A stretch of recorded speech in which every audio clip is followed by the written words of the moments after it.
Wewe unaitwa nani? Naitwa Mwakatobe mwanangu. Mwakatobe? Mwakatobe. Mwanangu hilo jina nilitoa na wazazi wangu kitambo. Wewe sio mwizi ambaye mtu wanga alileta malalamishi kwangu kwa mwambie mshamba. Hapana, ni muongo huyo. Ni muongo. Ni muongo.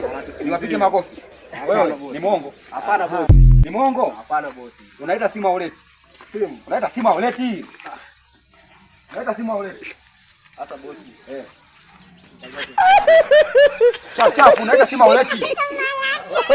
Sasa tukae. Kaa keti hapo, keti.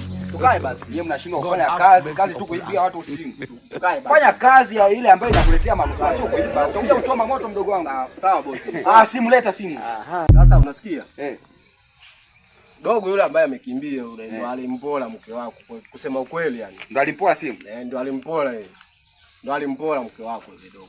Mnajua ile simu nimetumia gharama sana kuinunua ile simu. Sasa unasikia? Unajua ile simu ni ya laki ngapi? Sasa bosi, unasikia? Sasa tufanye hivi. Sisi tutafutie hiyo simu.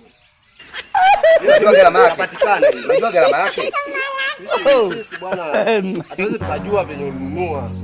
Sasa ile simu asubuhi na mapema napotoka kazini narudi nyumbani nikuta simu asubuhi ipo kwa mke wangu. Bosi, hebu angalia wewe.